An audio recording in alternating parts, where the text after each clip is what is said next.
couche, couche, couche, Gaza. Genèse chapitre 10, du verset 1 au verset 32. La première apparition de Gaza dans la Bible, c'est dans Genèse chapitre 10, du verset 6 au verset 20, dans lequel Gaza est présenté comme Couchite à 3 reprises. Couche dans la Bible veut dire éthiopien, dans Jérémie chapitre 13, veut dire éthiopien, léopard, nègre, mort, noir, mort avec M-A-U, mort avec M-O, en comparant 33 versions des Bibles différentes que nous avons couramment sur le marché. Couche veut dire donc que quelqu'un est un nègre, qu'il est noir. En sorte que le premier Gaza de la Bible n'est pas palestinien, mais est un territoire éthiopien.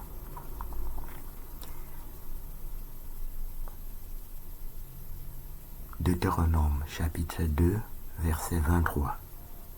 Gaza Caphtorim. Couche, couche, couche, Caphtorim. Genèse chapitre 10, du verset 1 au verset 32.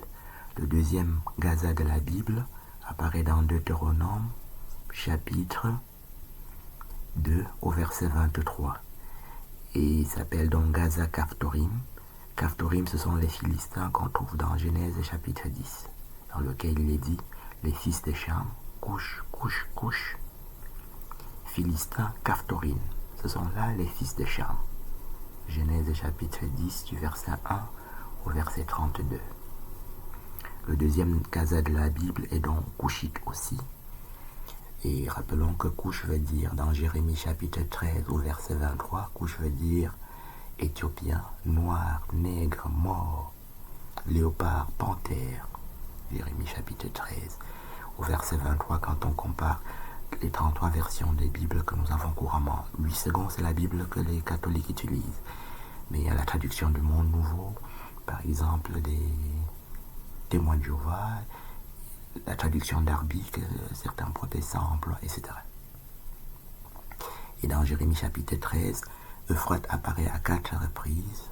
Euphrate au verset 4, Euphrate au verset 5, Euphrate au verset 6 et Euphrate au verset 7. Et c'est un fleuve donc qui est éthiopien, léopard, couchite, noir. Jérusalem apparaît au verset 9 et au verset 13 aussi et au verset 27. Jérusalem apparaît à 3 reprises. Israël apparaît au verset 11. Israël, mon nom. Israël, c'est le nom de l'Éternel dans Psaume 83 et dans Sophonie chapitre 3. Israël apparaît encore au verset 12 de Jérémie 13, qu'on appelle une ville du Midi, au verset 19, qui est donc éthiopien et léopard. Éthiopie veut dire le nom de l'Éternel dans Isaïe chapitre 18 au verset 1 à 7. Sion, le nom Éthiopie, Sion, le nom de l'Éternel, ma montagne sainte, Isaïe 18. Répétez de cette façon dans Sophonie chapitre 3, verset 10 au verset 16. Éthiopie, Sion, Sion, Jérusalem, Jérusalem, Israël, Israël, Israël, ma montagne sainte, le nom de l'Éternel, chaque fois avec point d'exclamation. Sophonie chapitre 3, verset 10 au verset 16. Donc le deuxième Gaza de la Bible est Philistin, qui veut dire Caphtorim, Deutéronome chapitre 2 au verset 3, et qui est triplement couchite, c'est-à-dire on dit couche, couche, couche, Caphtorim. Couche au verset 6, couche au verset 7, couche au verset 8, de Genèse chapitre 10, Caphtorim au verset 14.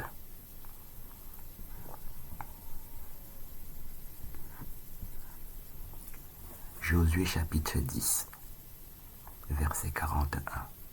Josué les bâtit de Kadès Barnéa à Gaza. Il bâtit tout le pays de Goshen jusqu'à Gabaon. Genèse chapitre 10, du verset 1 au verset 43. Gaza apparaît au verset 41 que nous venons de lire ici,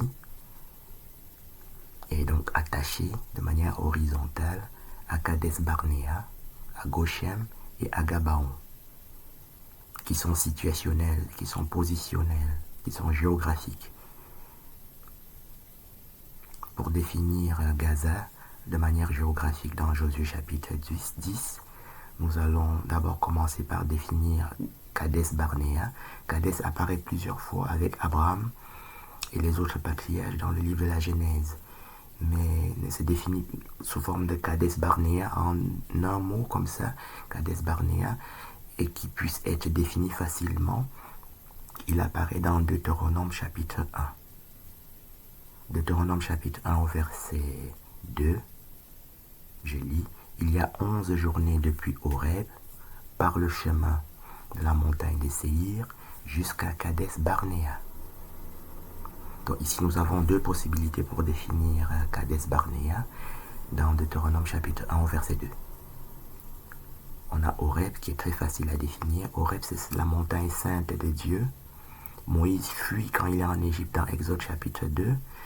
Et on dit Moïse fuit dans le pays de Madian, Exode chapitre 2, dans lequel il rencontre Séphora. Exode chapitre 2. Et Exode chapitre 3, on nous dit Moïse faisait paître le troupeau de son beau-père, c'est-à-dire le père de Séphora qu'il a épousé dans le chapitre précédent. Nous sommes dans Exode chapitre 3 au verset 1.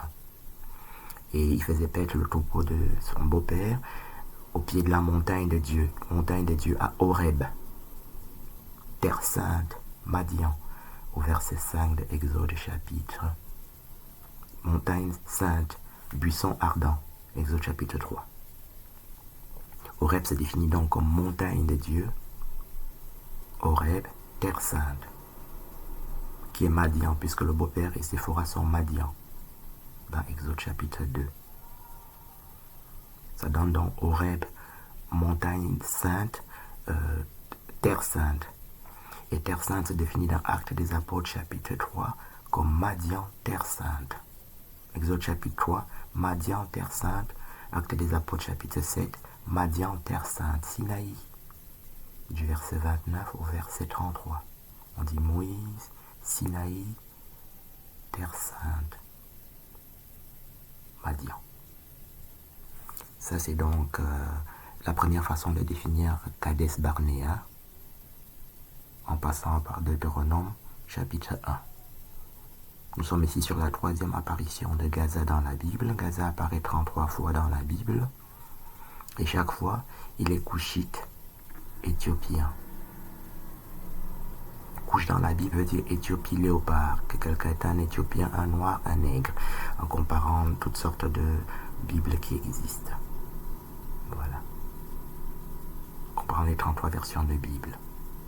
Et la troisième apparition de Gaza que nous sommes en train d'étudier, c'est dans Josué chapitre 10. Josué, c'est le prophète qui succède à Moïse.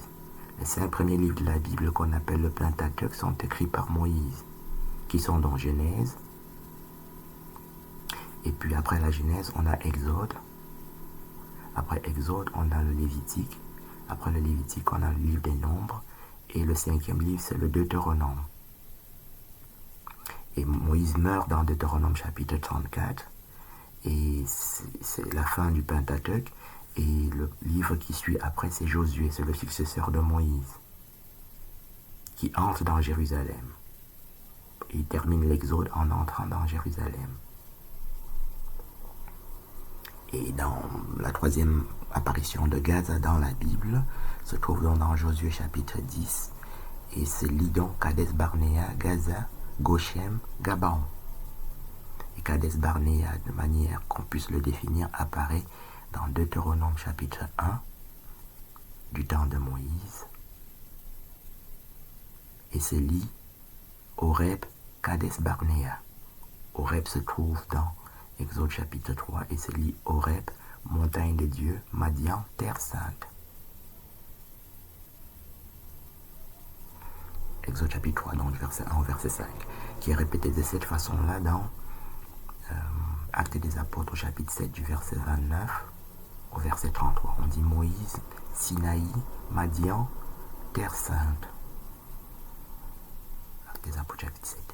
Terre sainte se définit aussi par Sion, Sion, Terre sainte, Jérusalem, Juda, tribu de Juda, Terre sainte, dans Zacharie chapitre 2, du verset 2 au verset 12. Au verset 13, on dit la demeure sainte de Dieu. On a Jérusalem au verset 2, au verset 4, on a Sion, Sion. Au verset 12, on a Terre sainte. Ça, c'est les trois terres saintes qui apparaissent de manière compréhensible, qu'on puisse définir facilement. Zacharie chapitre 2, du verset 2 jusqu'au verset 12, jusqu'au verset 13. Et Sion se définit dans Sophonie chapitre 3 par Éthiopie, Sion, Sion. Éthiopie au verset 10 de Sophonie 3. Sion au verset 14 avec point d'exclamation. Sion au verset 16 avec point d'exclamation. Jérusalem au verset 14 avec point d'exclamation. Jérusalem à nouveau au verset 16 avec point d'exclamation. Montagne sainte, le nom de l'Éternel au verset 11 et au verset 12. Israël au verset 13. Israël au verset 14 et Israël au verset 15 avec des points d'exclamation. Ça c'est Sophonie chapitre 3 qui permet de dire que Sion veut dire Éthiopie. Éthiopie, Sion, Sion. Qui veut dire terre sainte dans Zacharie chapitre 2 du verset 1 jusqu'au verset 13.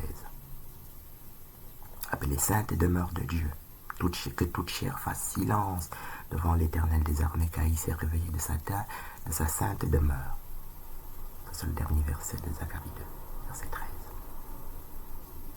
Isaïe 18 dit la même chose. Au verset 1, on dit Éthiopie, le nom de l'Éternel, montagne de Sion, au verset 7. Donc ça c'était pour définir Horeb, qui est dans la terre sainte, qui veut dire Madian. Madian veut dire Éthiopie, couche, dans Habakkuk chapitre 3, verset 7. On dit Genèse chapitre 25, Abraham enfanta Madian. Genèse chapitre 25. Abraham enfanta Madian, qui se définit dans Habakkuk chapitre 3, verset 7 par Madian, Éthiopie, couche. Madian, c'est le fils éthiopien que la deuxième épouse d'Abraham lui enfante dans Genèse chapitre 25, qui est répété de cette façon dans premier livre des Chroniques chapitre 1, du verset 1 au verset 54. On trouve aussi dans Jachère chapitre 25 du verset 1 jusqu'au verset 9. Et Madian veut dire donc Éthiopie couche. Le premier fils d'Abraham qui est Ismaël apparaît dans Genèse chapitre 16, qui est né de la servante de Sarah qui est Agar, qu'on appelle Agar égyptienne, enfanta Ismaël, Genèse chapitre 16, verset 1 au verset 16. Et l'Égypte, c'est le pays des Cham, dans Psaume 106, verset 1 au verset... Non, Psaume 106, verset 21 à 22. Égypte, le pays des Cham. Égypte, le pays des Cham, dans Psaume 105, verset 23 à 27. Égypte, le pays des Cham. Égypte, le pays des Cham, dans Psaume 78, verset 51. Égypte, le pays des Cham. Par 144 versets dans la Bible. Abraham est donc madianite, et la première, donc Ismaël, naît donc d'une servante de Sarah, mais la première épouse de Abraham, c'est Sarah, qui se définit par Sarah, Abraham, Sion, Sion. Sion, Sion, Sion, 3 fois Sion. Éden, mon peuple, Jérusalem, dans Isaïe chapitre 51. On dit Abraham, Sarah, Sion, Sion, Sion, 3 fois Sion. Éden, mon peuple, Jérusalem. Éden se définit par Éden diamant dans Ézéchiel chapitre 23 au verset 13. Donc ça donne donc Éden diamant. Et Sion se définit par Éthiopie, Sion, comme nous l'avons vu. Donc Abraham est éthiopien parce qu'il s'appelle Abraham Sion dans Isaïe 51, parce qu'il s'appelle Abraham Madian dans Genèse chapitre 25. Et dans Genèse chapitre 25, toujours, on dit Abraham enfanta Madian, Kédar au verset 13, qui est le fils d'Ismaël, dans le même verset 13 de Genèse chapitre 25, qui doit s'entendre par Kédar, noir, peau noire, dans le Cantique des Cantiques, chapitre 1, verset 5 à 6, on dit Kédar, peau noire, noir, noir au verset 5 et noir au verset 6. En anglais, on dit skin, black, black skin. Voilà. Selon les versions des Bibles, on dit teint noir. Mais ça revient au même. Donc Kédar est noir à 2 reprises, le fils d'Ismaël, qui sont madianites dans ce chapitre-là aussi. Puisque le chapitre c'est Li, Madian, Ismaël. Madian au verset 2, Madian au verset 4, Ismaël au verset 13. Kédar au verset 13 toujours. Madian dans le livre d'Isaïe se dit aussi Nébajot, Madian, Sion. Dans Isaïe, Nébajot c'est le premier-né d'Ismaël. Dans le livre d'Isaïe, ils sont dans Madianite et Sion. Dans Isaïe 60 et dans Isaïe 10. En telle sorte que Sion voulant dire Éthiopie, Sion, dans Sophonie chapitre 3. Ismaël est donc noir par ce chemin-là aussi. Mais Ismaël est madianite à 2 reprises dans Genèse chapitre 37. Et il est même madianite à 8 reprises dans le livre des Juges au chapitre 8.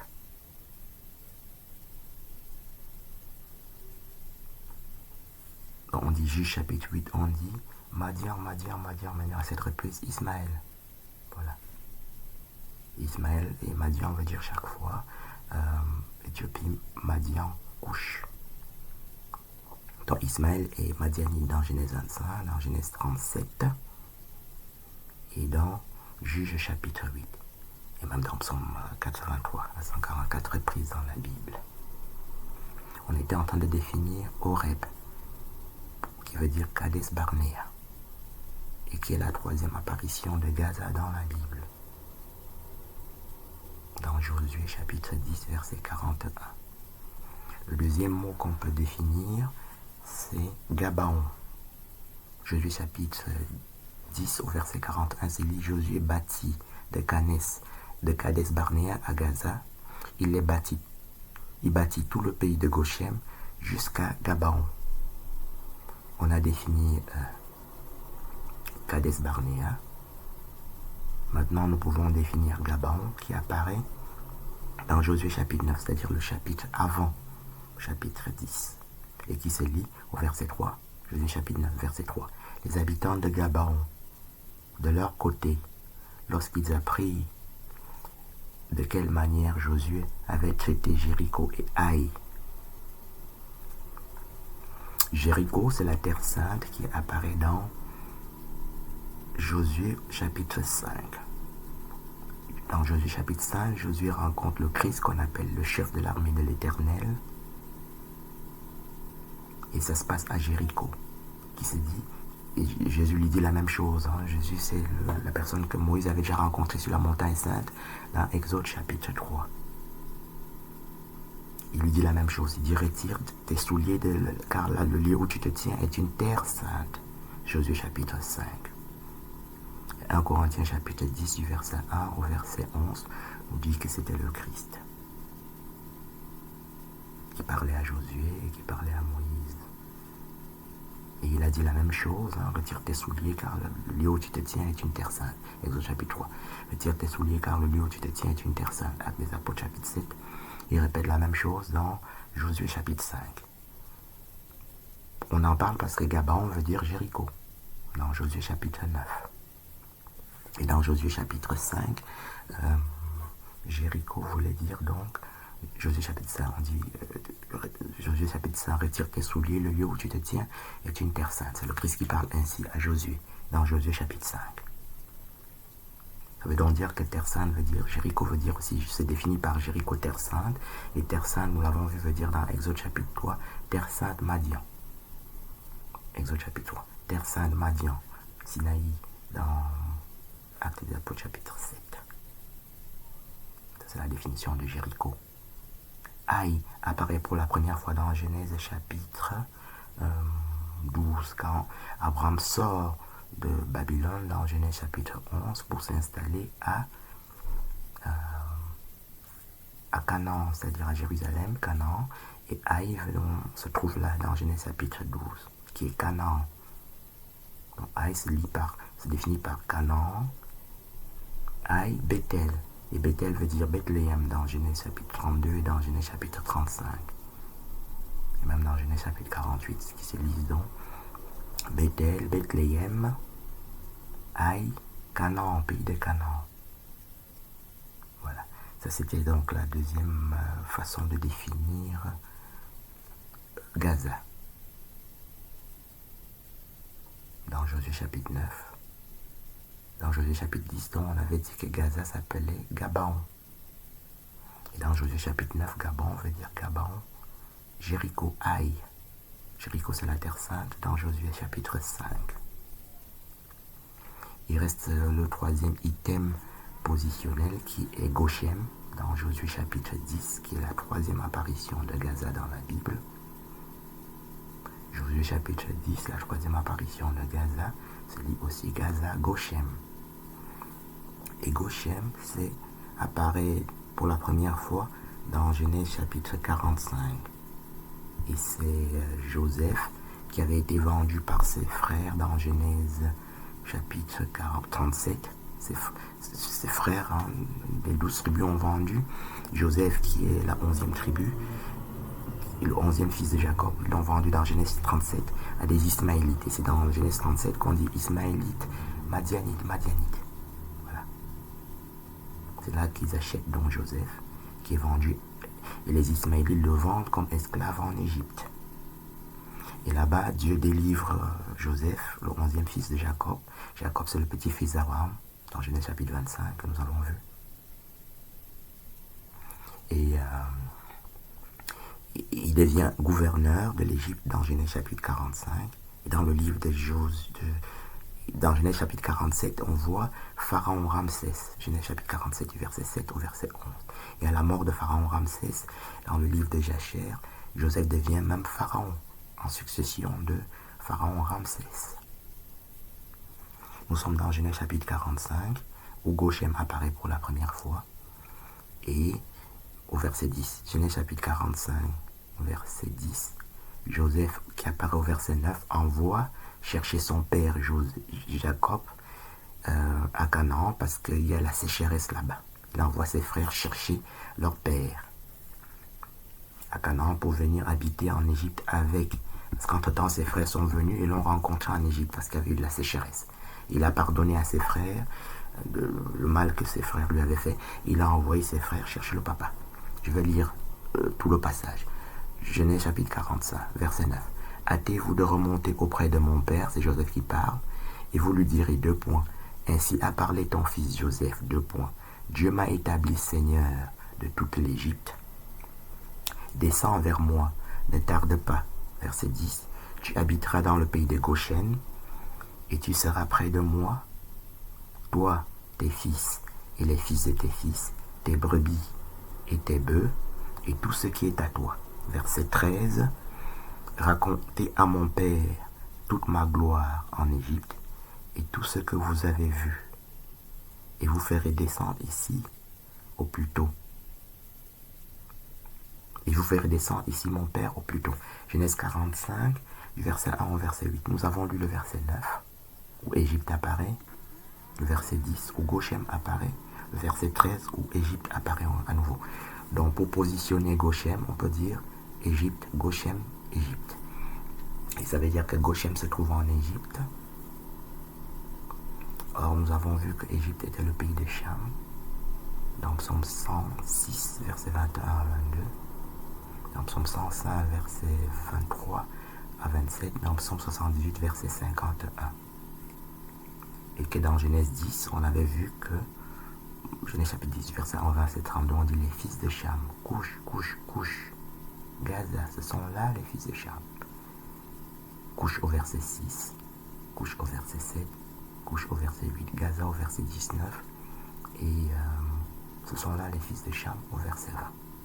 Nous avons étudié ici les 3 apparitions de Gaza, les 3 premières apparitions de Gaza dans la Bible, qui sont chaque fois Éthiopiens, Couchites, Nègres, Noirs, Morts, Léopard, Panthère, en comparant les diverses versions de Bible.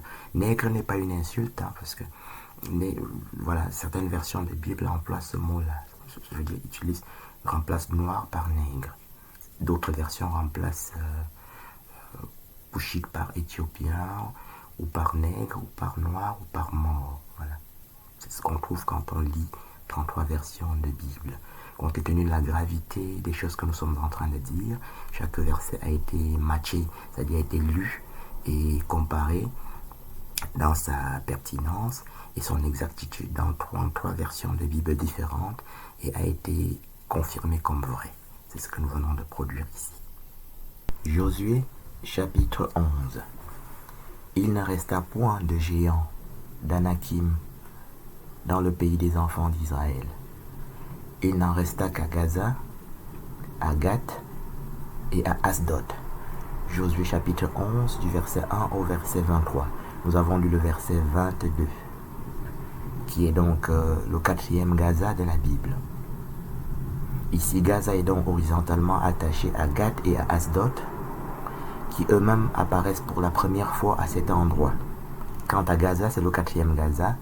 Quant à Gath et Asdod, ce sont leurs premières apparitions. Donc pour expliquer ce que ça veut dire Gath et Asdod, et ainsi définir le 4e Gaza, nous ne pouvons pas aller en arrière, nous allons donc devant. Et nous tombons sur Josué chapitre 13, où Gath et Asdod apparaissent pour la 2e fois. Josué chapitre 13, verset 1. Josué était vieux et avancé en âge. L'Éternel lui dit alors, tu es devenu vieux, tu es avancé en âge, et le pays qui te reste à soumettre est très grand. Verset 2. Voici le pays qui reste, tous les districts des Philistins, et tout le territoire des Guershuriens. Verset 3. Depuis le Shishor qui coule devant l'Égypte, jusqu'à la frontière d'Écron au nord, contrée qui doit être tenue pour cananéenne, et est occupée par les 5 princes des Philistins, celui de Gaza, celui d'Asdod, celui d'Ascalon, celui de Gath et celui d'Écron, et par les Aviens. Josué chapitre 13, du verset 1 au verset 33. Nous avons lu les 3 premiers versets. Et Gaza apparaît au verset 3, et se résume par Philistin, Gaza, Asdod, Ascalon, Gath, Écron. Et donc nous voyons que Gath et Asdod sont Philistins. Relisons le verset 3 en le condensant, ça donne par les 5 princes des Philistins, celui de Gaza, celui d'Asdod, celui d'Ascalon, celui de Gath et celui d'Écron. Donc il y a 5 princes des Philistins qui sont donc Gaza, Asdod et Gath, que nous essayons de définir. Ça tombe bien, nous savons désormais que Philistin veut dire, dans Genèse chapitre 10, couche, couche, couche, Philistin. Genèse chapitre 10, du verset 6 au verset 14. Philistin au verset 14. On dit les fils de Cham, couche, couche, couche, Philistin. Ce sont là les fils de Cham. Fils de Cham au verset 6 et fils de Cham au verset 20. Couche au verset 6, couche au verset 7, couche au verset 8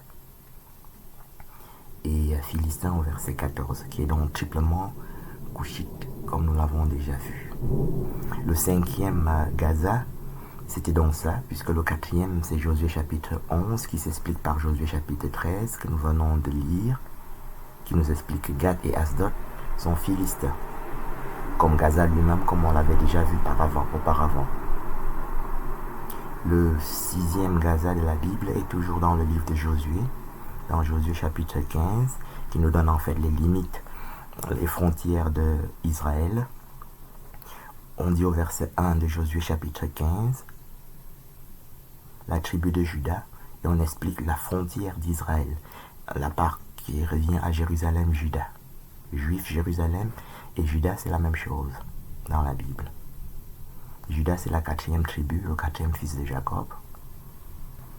Et Jésus c'est la tribu des rois, dont est issu David, le roi Salomon, Et Jésus dans Matthieu chapitre 1.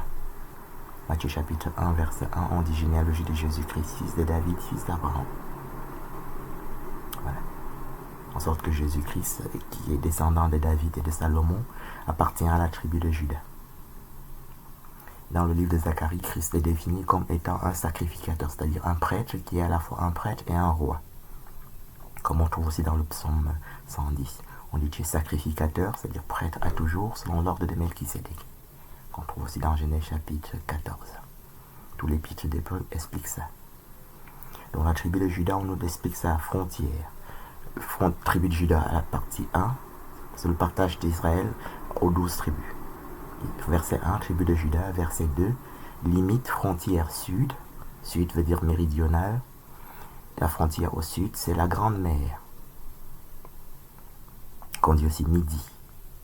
Verset 4, limite frontière sud, midi, méridional. C'est une répétition de ce qu'on avait déjà vu.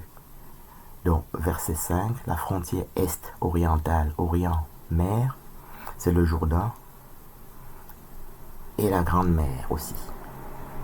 Donc, à l'est, il y a une grande mer, au sud, au midi, méridional, il y a une grande mer. Donc, il y a un océan à l'est et il y a un océan au sud. Verset 12. Limite ouest, occidentale, littorale. C'est à nouveau la grande mer, un océan à nouveau, verset 12. Et au verset 47, dans lequel Gaza apparaît, on a Asdod, Gaza, limite, qui est la grande mer aussi. Et au verset 63, on nous rappelle que ce Juda veut dire Jébusien et Jérusalem. C'est ce que j'avais déjà tenté de dire plus haut. Verset 63, on voit Juda, Jébusien et Jérusalem. Jébusien, c'est fils de Cham. Et on n'est pas en train de dire que Israël est fils de Cham, on est en train de dire qu'ils sont couchites, qu'ils sont noirs. Voilà. Donc les 4 frontières d'Israël sont 4 océans. C'est-à-dire au sud, il y a un océan. Sud et midi, c'est la même chose. Sud, midi, c'est apparaît au verset 2 et au verset 4. À l'est, est, orient, oriental, apparaît au verset 5, c'est aussi un océan. Au nord, septentrion, c'est aussi un océan, verset 5 toujours. Le verset 5 nous donne la frontière à l'est et la frontière au nord. Nord et septentrion, septentrional, c'est la même chose, c'est au verset 5. Et c'est chaque fois un océan à l'est et un océan au nord. Au verset 12, c'est l'ouest, la frontière occidentale, qu'ils appellent selon les traductions de la Bible, littoral, ouest, c'est encore un océan, verset 12, de Josué chapitre 15. Et au verset 47, dans lequel Gaza apparaît, on a Asdod, Gaza, qui nous renvoie à la définition du 4e et du 5e Gaza, que nous avons déjà défini dans Josué chapitre 11 et dans Josué chapitre 13. Puisqu'on a vu que donc Asdod est un Philistin dans Josué chapitre 13, verset 3. Ça, c'est les 3 Gaza qui apparaissent dans le livre de Josué. Le Gaza suivant se trouve dans le livre des Juges. Le livre des Juges, chapitre 1, verset 18, est l'apparition du 7e Gaza dans la Bible. Juges, chapitre 1, verset 18, je lis. Juda s'empara encore de Gaza et de son territoire, d'Ascalon et de son territoire, et d'Écron et de son territoire. Point. Juges chapitre 1, verset 18, nous présente dans le 7e Gaza, qui est attaché horizontalement à Ascalon et à Écron, comme l'était déjà le Gaza que nous avons étudié dans Josué chapitre 13. Josué chapitre 13 avait été utilisé pour expliquer Josué chapitre 11. Et dans Josué chapitre 13, on disait 5 princes des Philistins, celui de Gaza, et celui de Gath, et celui d'Écron, et celui d'Ascalon, et celui d'Asdod. Donc il y a les Philistins, il y a 5 rois, il y a 5 princes. Et Ascalon fait partie de ces 5 princes qui sont donc Philistins. Gaza a été vu jusqu'à présent comme étant couchite et philistin depuis le début. Et Ascalon qui apparaît ici pour la 2e fois doit donc être reconnu comme philistin, comme dans le premier Ascalon qui était donc apparu dans Josué chapitre 13. Écron y apparaissait aussi comme l'un des 5 princes avec Ascalon et Gaza, comme un des 5 princes philistins que Josué devait conquérir et vaincre. Le livre des Juges au chapitre 1 a une particularité, nous donne un nouveau sceau, une nouvelle clé pour définir Gaza et Israël. Nous lisons à partir du verset 16. Juges chapitre 1 verset 16. Les fils du Kénien, beau-père de Moïse, montèrent de la ville des palmiers avec les fils de Juda dans le désert de Juda au midi d'Arad. Et ils allèrent s'établir parmi le peuple. Verset 17. C'était le verset 16 que nous avons lu, verset 17. Juda se mit en marche avec Siméon son frère, et ils battirent les Cananéens qui habitaient à Tséphat. Ils dévouèrent la ville par interdit, et on l'appela Horma. Verset 18, c'est celui que nous avons lu. Juda s'empara encore de Gaza et de son territoire, d'Ascalon et de son territoire, et d'Écron et de son territoire. Nous avons 2 informations supplémentaires en plus de ce que nous avons déjà défini. Donc le tout se passe à Canaan, puisqu'on parle d'y bâtir les Cananéens. Nous apprenons donc ici, au verset 17, dans lequel Cananéen apparaît, que Gaza est cananéen, ce qu'on savait déjà depuis le début de l'étude. Et puisqu'on dit fils de Couche, fils de Cham, Couche, au verset 6, et Canaan au verset 6 aussi, qui est l'un des fils de Cham. Couche étant le premier-né de Cham. Canaan apparaît encore dans Genèse 10, nous sommes dans Genèse 10, les fils de Cham, Couche, au verset 6, Canaan. Donc Canaan est le frère de Couche, Couche étant le premier-né de Cham. Et Canaan apparaît au verset 15 de Genèse 10. On donne alors la descendance de Canaan, et on dit les fils de Canaan, Sidon son premier-né. On appelle Tyr et Sidon. Sidon c'est le fils de Canaan, et il est triplement couchite pour cette raison-là. Et on dit Cananéen au verset 18 et 19, dans lequel Gaza apparaît. Donc Gaza qui apparaît au verset 19 de Genèse 10 est 4 fois cananéen et 3 fois couchite. On n'avait pas insisté sur cette partie-là que nous ouvrons ici. Deuxième information supplémentaire en premier, en plus de... Donc on a Ascalon qui est philistin, on a Canaan qui veut dire couche dans Genèse 10. Ascalon est philistin dans Josué chapitre 13. Et au verset 16, donc un mot apparaît qui est nouveau, qui s'appelle Kénien. C'est un mot qui apparaît pour la première fois, qui est un sceau. Nous sommes en train de briser des sceaux. Quand tu brises les 7 sceaux, tu peux définir tous les mots et avoir une compréhension pleine des choses qu'il faut connaître. Pour conclure par exemple que le conflit israélo-palestinien n'a aucun fondement biblique. L'un des sceaux que nous avions déjà brisé, c'était Madian, Éthiopie. Genèse 25. Abraham enfanta Madian. Madian, c'est un sceau. Ce sont des mots qui sont scellés, qui pour le commun homme mortel n'a pas de sens, ne veut rien dire. Et que on peut définir comme nous l'avons défini. Madian veut dire Habakkuk 3 verset 7. Madian, Éthiopie, couche. Ici, Kénien veut dire Kénien, beau-père de Moïse. Dans Juges chapitre 1 verset 16. Et Moïse, son épouse Séphora, est une femme éthiopienne. Nombre, le livre des Nombres, chapitre 12, verset 1, on dit Moïse, la femme éthiopienne qu'il avait épousée, car il avait épousé une femme éthiopienne. Nombre, chapitre 12, verset 1. Donc Séphora, la femme de Moïse, est doublement éthiopienne. Dans Nombre, chapitre 12, verset 1. On avait vu Séphora dans Exode, chapitre 2, du verset 15 au verset 21. Séphora apparaît dans Exode chapitre 2, verset 21. Moïse apparaît plusieurs fois au verset 15 et au verset 21 aussi. Et Madian apparaît au verset 15. Ça donne donc Moïse, Madian, Séphora. On dit le sacrificateur de Madian lui donna sa fille Séphora, verset 21. Et on sait que dans Séphora et son père sont madianites pour cette raison-là. qui est répété dans Exode chapitre 3, dans lequel Terre Sainte apparaît. Kenya nous permet de définir dans le premier livre des Chroniques, chapitre 2, au verset 51, on dit Bethléem, Kenya, Hamath. Donc Bethléem, on dit Bethléem, ce sont les Kenyans. Donc Bethléem, ce sont les Éthiopiens. Premier livre des Chroniques, chapitre 2, au verset 54 à 55. Et Gaza lui-même est donc éthiopien pour cette autre raison.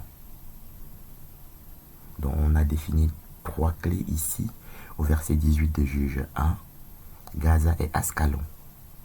Et ça nous ramène dans Josué chapitre 13, dans lequel Gaza, Ascalon et Écron étaient déjà 5 princes de Philistins. Qui veut dire couche Philistin dans Genèse chapitre 10. Philistin au verset 14, couche au verset 6, au verset 7 et au verset 8. Philistin au verset 14. Dans Josué chapitre 13, au verset 3, on dit que Gaza, Ascalon et Écron, Gath et Asdod sont 5 princes de Philistins, qui sont donc triplement couchites. Juge chapitre 17, on nous rappelle que Gaza est cananéen, qui veut dire donc couche Canaan. Dans Genèse chapitre 10, Canaan apparaissant au verset 6, au verset 15 et au verset 18 et 19. Dans lequel verset 19, Gaza apparaît. Qui peut donc se lire fils de Cham, Canaan, Cananéen, Gaza. Au verset 16 de Juge chapitre 1, on a donc Kenya, Gaza au verset 18, Kenya au verset 16, Gaza au verset 18, et on sait que Kenya veut dire éthiopienne, Séphora, femme de Moïse, qui est aussi madianite. Voici 3 façons de définir dans Juge chapitre 1 Gaza. Si on lit tout le chapitre de Juge chapitre 1, Israël apparaît au verset 1, Jérusalem apparaît au verset 7 et au verset 8, Kenya, beau-père de Moïse, Éthiopien madianite au verset 16, Gaza au verset 18, Gaza, Ascalon, Écron. Au verset 21 de Juge chapitre 1, on a Jérusalem. Au verset 28, on a Israël à nouveau. Si on isole de manière chirurgicale, si on dissèque, ça donne Israël au verset 1, Israël au verset 28 et Kenya au verset 16. Ça donne donc Israël, Kenya, Israël.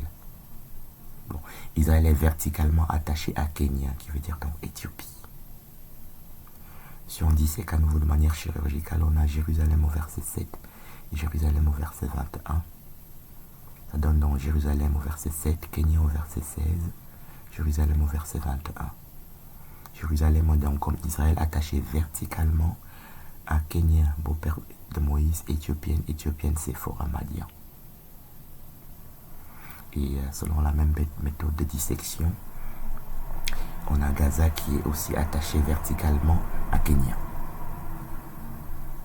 Kenya apparaît aussi défini de cette façon dans Juge chapitre 4 au verset 11, dans lequel on dit à nouveau Kenya, beau-père de Moïse. C'était le 7e Gaza de la Bible. Juge chapitre 6. Il campait en face de lui, détruisait les productions du pays jusque vers Gaza et ne laissait en Israël ni vivre, ni brebis, ni bœuf, ni âne. Juge chapitre 6, verset 4. C'est le 8e Gaza de la Bible qui est attaché horizontalement à Israël. Nous avons déjà vu que Israël s'est défini dans la Bible, dans Sophonie chapitre 3, par Éthiopie, Israël, avec point d'exclamation. Sophonie chapitre 3, du verset 10 au verset 16, dans lequel on a aussi Éthiopie, Jérusalem. Éthiopie, Sion. Israël au verset 13, Israël au verset 14 et Israël au verset 15. Appelé au verset 11 et au verset 12, ma montagne sainte, le nom de l'Éternel. Répété de la même façon dans Isaïe chapitre 18.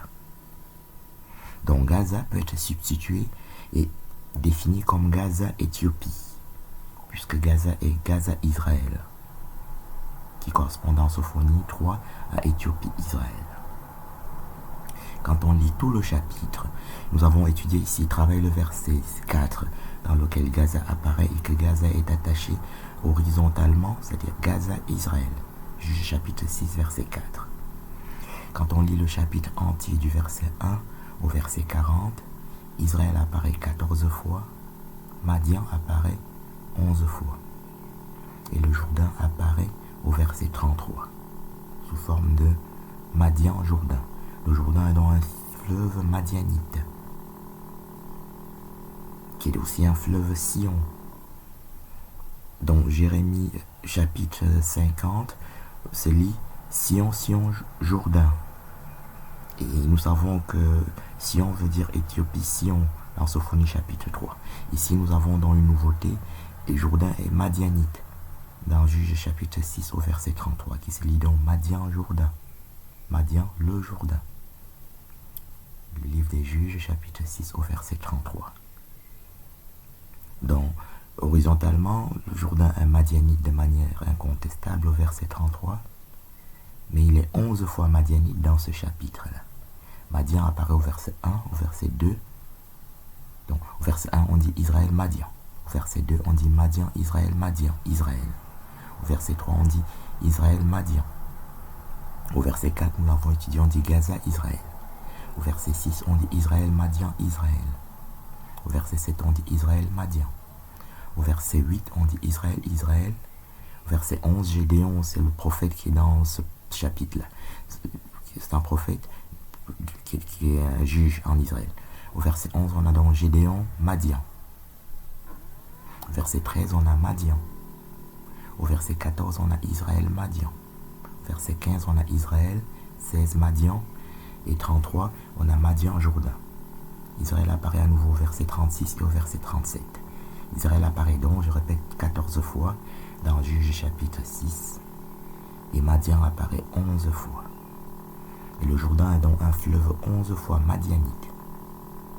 Madian de manière horizontale au verset 33 et de manière verticale à 10 reprises, de manière verticale du verset 1 au verset 33. Nous voyons donc qu'Israël aussi est madianite. Et nous savons que Madian veut dire Éthiopie, Madian, Couche, dans Habakkuk chapitre 3, verset 7.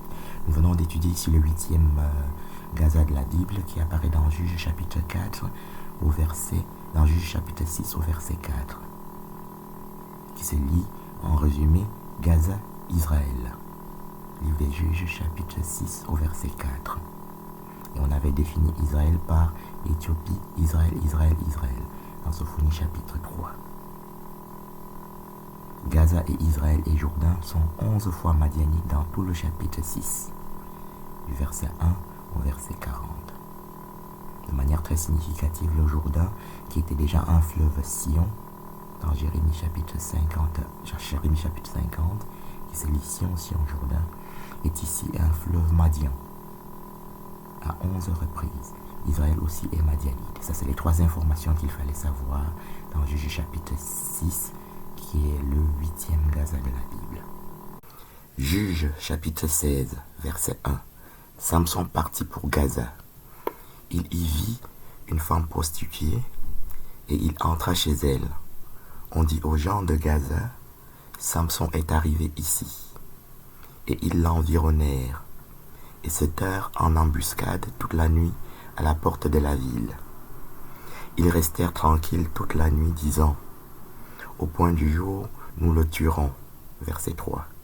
Samson demeura couché jusqu'à minuit. Vers minuit, il se leva, et il saisit les battants de la porte de la ville et les 2 poteaux, les arracha avec la barre, les mit sur ses épaules, et les porta sur le sommet de la montagne qui est en face d'Hébron. Verset 4. Après cela, il aima une femme dans la ville de Sorek. Elle se nommait Délila. Verset 5. Les princes des Philistins montèrent vers elle et lui dirent, flatte-le pour savoir d'où lui vient sa grande force et comment nous pourrions nous rendre maîtres de lui. Nous le lierons pour le dompter et nous te donnerons chacun 1100 cycles d'argent. Du verset 5, nous sautons au verset 19. Elle l'endormit sur ses genoux Et ayant appelé un homme, elle rasa les 7 tresses de la tête de Samson et commença ainsi à le dompter. Il perdit sa force. Verset 21. Elle dit alors, 2 points, les Philistins sont sur toi, Samson. Et il se réveilla de son sommeil et dit, je m'en tirerai comme les autres fois, et je me dégagerai. Il ne savait pas que l'Éternel s'était retiré de lui. Verset 21. Les Philistins le saisirent et lui crevèrent les yeux, et le firent descendre à Gaza, et le lièrent avec des chaînes d'airain. Ils tournaient la meule dans la prison. Juge chapitre 16, du verset 1 au verset 31. Le livre des Juges fait suite au livre de Josué, et qui lui-même faisait suite aux 5 livres de Moïse. Les 5 livres de Moïse sont caractérisés par l'Exode de Moïse, qui commence dans le livre de l'Exode et se termine dans le Deutéronome, qui est le 5e livre, qu'on appelle le Pentateuque. L'Exode de Moïse dure 40 ans, et l'Exode de Josué après Moïse dure aussi 40 ans. Ça prend 80 ans pour pour entrer dans Jérusalem. Et les juges sont des prophètes qui font suite à Josué et à Moïse. Et le gouvernement des juges dure 430 ans, tel que c'est décrit par Paul dans le livre des Actes des Apôtres au chapitre 13. Et nous sommes ici avec Samson, qui n'est pas un personnage de la mythologie, mais un personnage de la Bible, qui est un prophète. Donc c'est un personnage réel, comme Moïse, comme Josué que nous avons vu, comme David, comme Salomon et comme Jésus. Ce sont des personnages réels, ce ne sont pas des personnages fictifs. Nous avons ici 3 Gaza qui apparaissent. Et Samson et Delilah, ce n'est pas de la mythologie, c'est donc des personnes qui existent dans la Bible. Dans le livre des Juges, il y a, Juge chapitre 4, il y a par exemple Déborah qui est une prophétesse, qui est juge, et qui est une femme, et qui est une mère, et qui va à la guerre. Elle se présente ainsi. Moi, Déborah, mère en Israël, je me suis levé pour aller à la guerre. Dans le livre des Juges, chapitre 4 et chapitre 5. Voilà. Les femmes sont d'ailleurs pas faibles dans la Bible. Voilà. Elles ne sont pas méprisées non plus. Esther est une prophétesse juive Benjamin. La reine Esther, qui a écrit le livre d'Esther. Ruth et Bethléemite aussi. Moabite et Bethléemite. Ruth, qui a écrit le livre de Ruth. Elle est prophétesse aussi. Elle est ancêtre de Jésus-Christ, ancêtre du roi David, ancêtre de Salomon, de la Moabite. Il y a donc Déborah aussi ici. Il y a Judith, la prophétesse. Voilà. Samson, Gaza apparaît à 3 reprises. Gaza au verset 1, Gaza au verset 2 et Gaza au verset 21. Au verset 21, on a Philistin, Gaza en un seul mot, sur une seule ligne, sur un seul verset. Ce qui concorde avec tout ce qu'on a vu jusqu'à présent, Gaza et Philistin. Le premier Gaza, nous n'avons pas de position pour le situer. Le deuxième Gaza, nous n'avons pas non plus de position pour le situer dans un seul verset. Le premier élément géographique qui apparaît, c'est Hébron, au verset 3. Et Hébron apparaît pour la première fois. Donc, premier Gaza, Gaza au verset 1, Gaza au verset 2. On n'a rien pour les situer. Mais on peut les situer en s'attachant au Gaza du numéro 21, du verset 21. Ça donnerait donc Gaza au verset 1, Gaza au verset 2. Philistin, Gaza au verset 21. Ça donne donc Gaza, Gaza, Philistin, Gaza. Le Gaza du verset 1 et le Gaza du verset 2 seraient donc attachés verticalement au Philistin, qui est attaché d'ailleurs horizontalement au Gaza, au 3e Gaza. Ça nous donne donc 11 Gaza jusqu'à présent. Nous savions déjà que Philistin veut dire couche, couche, couche, Philistin. Dans Genèse chapitre 10, couche au verset 6, couche au verset 7, couche au verset 8, Philistin au verset 14. Et on avait dit que couche veut dire éthiopien, nègre, noir, mort, éthiopien, nègre, noir, mort, léopard, panthère, dans Jérémie chapitre 13 au verset 23, en comparant 33 versions de Bible que nous avons. Ici, nous avons comme exercice de définir Hébron, qui apparaît ici, mais qui apparaît pour la première fois dans Genèse chapitre 13. Dans Genèse chapitre 13, le mot Hébron apparaît pour la toute première fois dans la Bible. Il apparaît concomitamment avec Jourdain pour la toute première fois. Le premier Jourdain de la Bible apparaît dans Genèse chapitre 13. Nous avons défini Jourdain de manière opportuniste. Opportuniste veut dire qu'en profitant de d'une situation. On a dit que Jourdain se définissait par Sion, Jourdain, dans Jérémie chapitre 50. Et comme on était en train de définir Abraham, Sion, dans Isaïe 51, et qu'on avait dit que ça voulait dire Éthiopie, Sion, dans Sophonie chapitre 3, du verset 10 au verset 16, on a alors conclu que Sion, Jourdain de Jérémie 50, chapitre 50, voulait donc dire Éthiopie, Jourdain. On a ensuite défini Madian, Jourdain dans le précédent Gaza. Et on a dit que Jourdain était madianite à 11 reprises dans le livre des Juges au chapitre 6. Le Jourdain est madianite aussi dans Juges chapitre 7 et dans Juges chapitre 8. On avait étudié Juges chapitre 6 dans lequel le Jourdain était madianite à 11 reprises. L'étant horizontalement, c'est-à-dire Jourdain Madian, au verset 33, en un seul mot, horizontalement attaché, et étant verticalement attaché à Madian à 10 reprises. Ça fait 10 plus 1, ça fait 11. Dans Juge chapitre 6. Ici, nous sommes appelés à définir le Hébron Madian, Hébron Jourdain. Il n'y a pas Madian dans Genèse chapitre 11, c'est un lapsus donc c'est Jourdain, Hébron, dans Genèse chapitre 13 que nous sommes en train d'essayer de travailler. Genèse chapitre 13 au verset 10. Lot leva les yeux et vit toute la plaine du Jourdain qui était entièrement arrosée.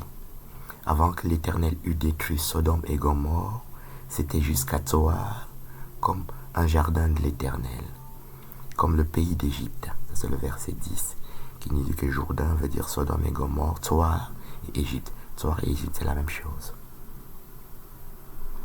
Le Jourdain en fait c'est le Nil hein, et c'est aussi l'Euphrate. Nous l'avions suggéré par analogie dans les images que nous avons présentées. Nous allons tenter de commencer à le prouver ici, mais beaucoup plus tard, nous allons l'établir de manière définitive. Ici, on voit Jourdain, Nil, Jourdain, Égypte, dans un seul mot. Sodome et Gomorrhe apparaissaient pour la première fois dans Genèse chapitre 10, étaient fils de Cham. On avait dit que Cham voulait dire pays d'Égypte. Égypte, le pays de Cham, dans le psaume 105, dans le psaume 106 et dans le psaume 71. Donc dans le psaume 78, verset 51. Dans le Jourdain, on veut dire Égypte, ici par exemple. Au verset 11, Lot choisit pour lui toute la plaine du Jourdain. C'est la deuxième apparition de Jourdain dans la Bible. Nous sommes toujours dans Genèse chapitre 13. Lot choisit pour lui toute la plaine du Jourdain et il s'avança vers l'Orient. C'était ainsi qu'ils se séparèrent l'un de l'autre. Verset 12, Abraham habita dans le pays de Canaan et Lot habita dans les villes de la plaine et dressa ses tentes jusqu'à Sodome. Verset 18, Abraham leva ses tentes et vint habiter parmi les chaînes de Mamré qui sont près d'Hébron. Et il bâtit là un autel à l'Éternel. Abraham quitte Babylone dans Genèse chapitre 11, qui est la première apparition de Abraham dans la Bible. Genèse chapitre 11, du verset 10 au verset 26. Abraham apparaît au verset 26. Au verset 10, on dit « Voici la postérité de Sem ». Donc dans Genèse chapitre 11, on est en train de nous dire que Abraham est sémite. Et dans Genèse chapitre 14, on dit Abraham l'hébreu. Genèse chapitre 14, verset 13. Abraham quitte donc Babylone dans Genèse chapitre 11 avec son père et son neveu, Lot, le fils de son frère, et avec son épouse Sarah. Et dans Genèse chapitre 12, il s'établit à Canaan. Et c'est là qu'on avait étudié Canaan, Bethel, Haï. Genèse chapitre 12. Dans Genèse chapitre 13, Bethel apparaît aussi, en même temps que Hébron. Ce qui est important, c'est que nous voyons que Hébron et Jourdain sont cananéens en plus, puisqu'on voit Abraham, le pays de Canaan, au verset 12. Abraham habita dans le pays de Canaan, verset 12. Genèse chapitre 13, verset 12. Il installe ses tentes à Hébron, dans le verset 18, qui veut dire pays de Canaan, Hébron. Et nous avions vu qu'on disait couche, couche, couche, Canaan. Canaan au verset 15 de Genèse 10. Couche au verset 6, au verset 7 et au verset 8 de Genèse 10. Et Canaan apparaissant aussi au verset 15. Ça donne donc couche, couche, couche, Canaan. Genèse chapitre 10. Et ici on a donc Abraham qui habite le pays de Canaan. Et il a installé ses tentes à Hébron en particulier. Abraham, pays de Canaan au verset 12. Hébron au verset 18. Abraham, Hébron au verset 18. Jourdain peut donc s'entendre en lisant tout le chapitre de Genèse 13. On a Abraham et Lot au verset 1. Au verset 3, on a Bethel, Genèse chapitre 13. Verset 3, on a Bethel, Bethel et Aï. Ça donne le deuxième Bethel, Aï. Le premier était qu'on a étudié dans Genèse chapitre 12. Au verset 4, on a Abraham. Au verset 5, on a Abraham. Au verset 7, on a Abraham, Lot, Cananéen et les Phérésiens, dont la scène se passe au milieu des Cananéens qu'on appelle aussi Phérésiens. Ce mot qui est inconnu nous permet de définir le fleuve Euphrate dans la terre promise dans Genèse chapitre 15, qu'on appelle Euphrate kénien, Euphrate phérésien. Phérésien veut dire donc Cananéen, ici, dans un seul verset. Genèse chapitre 15 dit, te présente la terre promise que Dieu donne à Abraham, qui se lit Euphrate kénien, Euphrate phérésien, Euphrate essien, Euphrate jébusien, Euphrate cananéen, Euphrate réphaïm, etc.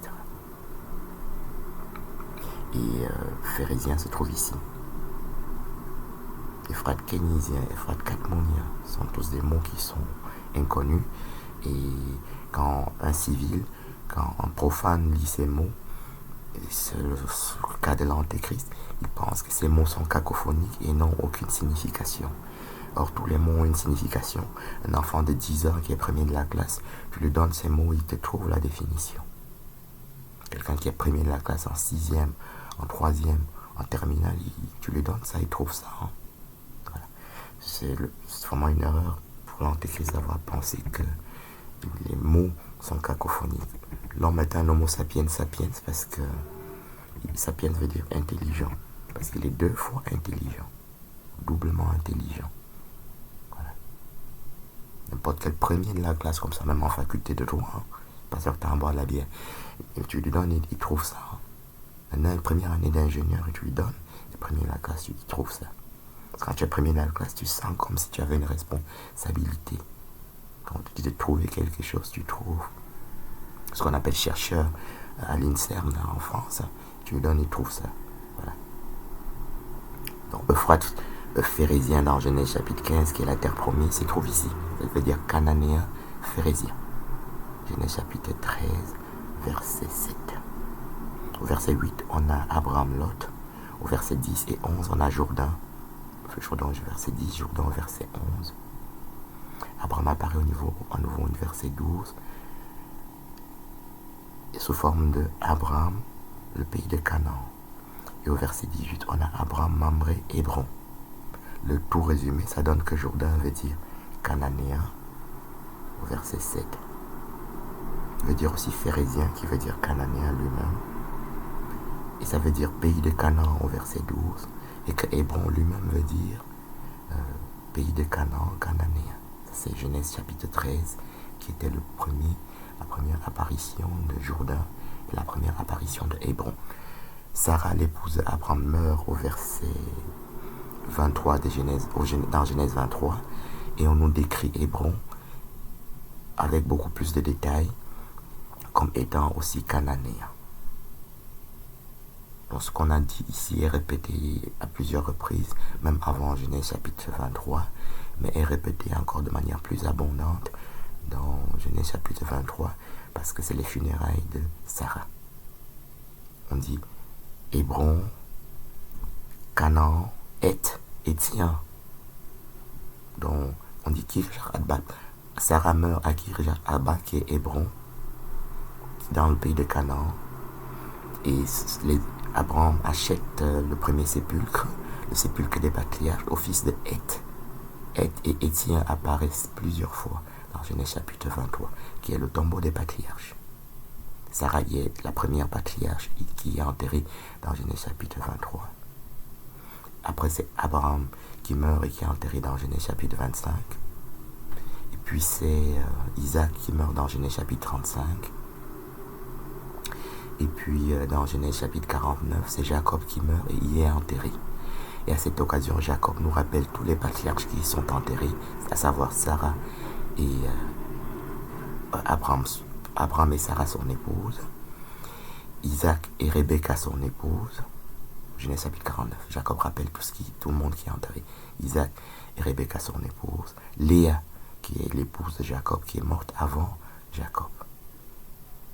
Rachel, une autre épouse de Jacob, meurt à Bethléem, sur le chemin de Bethléem, et est enterrée à Bethléem sur ce chemin-là.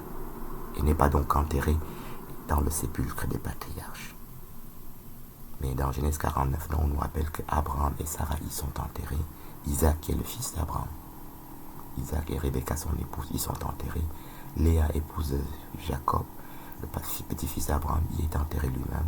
Et Jacob meurt dans Genèse 49 et y est enterré lui-même.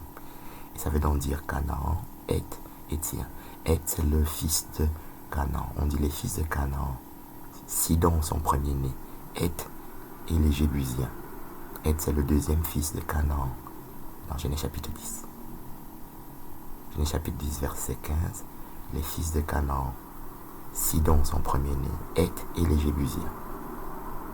On avait vu dans Josué chapitre 15 que Jébusien voulait dire Jérusalem.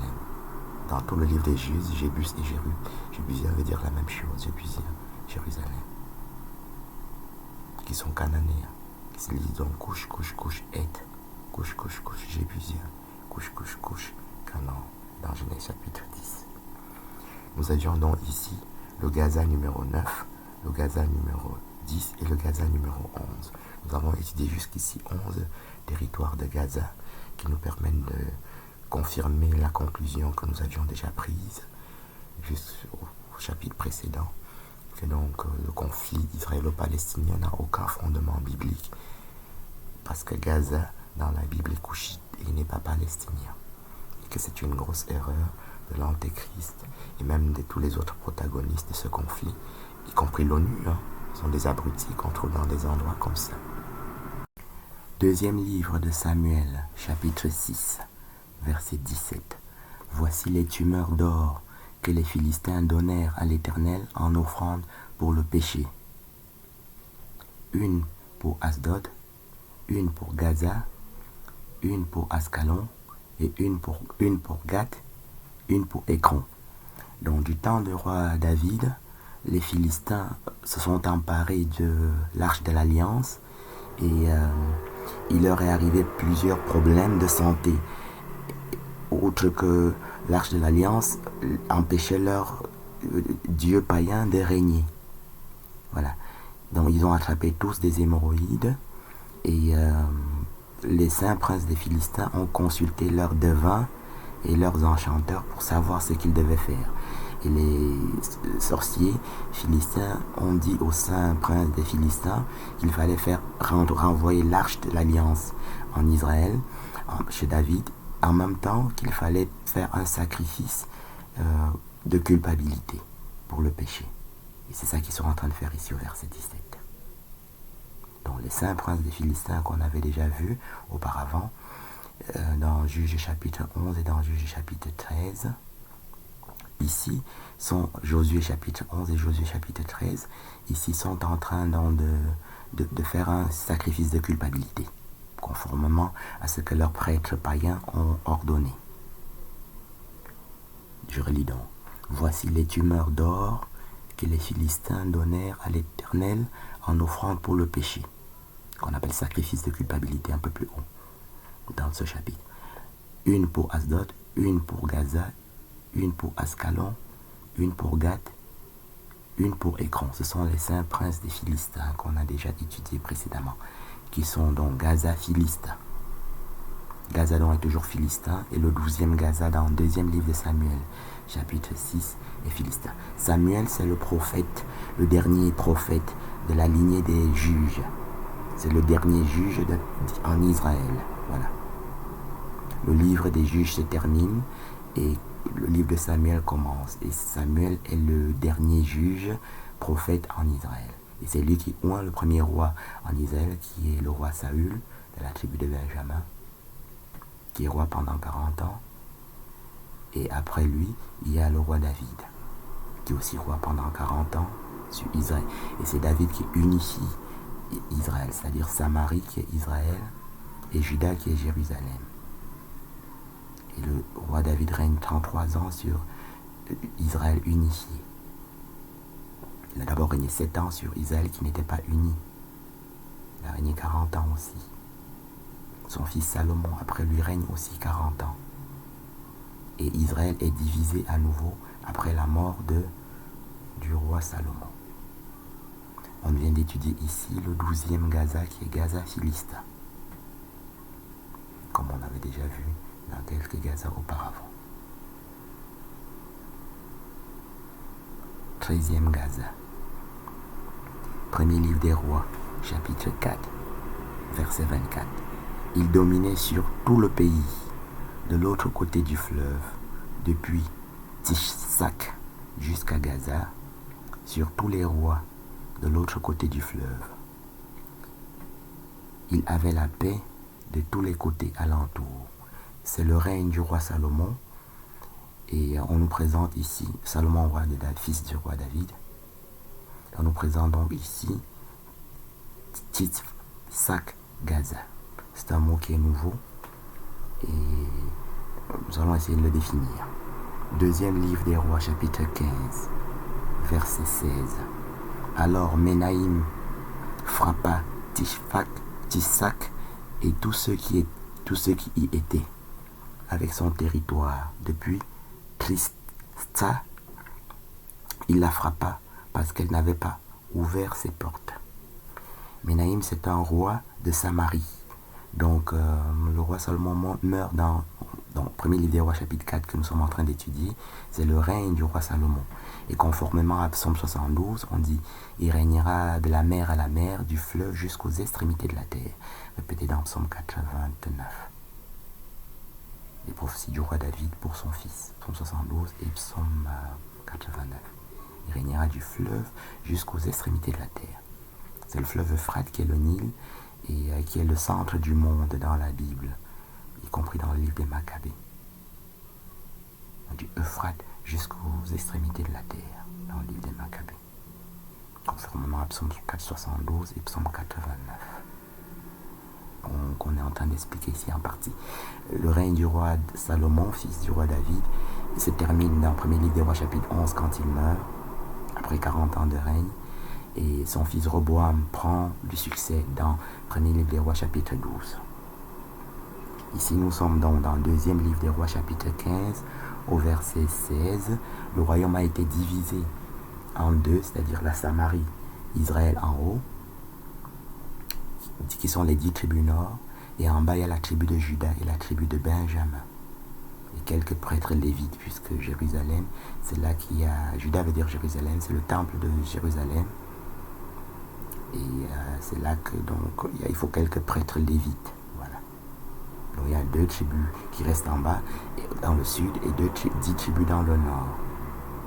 Et dans les 2 tribus d'en bas, il y a les prêtres lévites, quelques prêtres lévites pour exercer le sacerdoce, c'est-à-dire le culte dans le temple. Ici donc, il y a Menahem qui est un roi de Samarie et qui est un roi qui est méchant et qui a frappé donc Tishsak jusqu'à... Donc, je relis verset 16, deuxième livre des rois, chapitre 15. Alors Menahem frappa Tishsak et tous ceux qui y étaient avec son territoire depuis Tirsa il la frappa parce qu'elle n'avait pas ouvert ses portes. Donc, nous essayons en fait de définir, premier livre des rois, chapitre 4, verset 24, Tisac Gaza.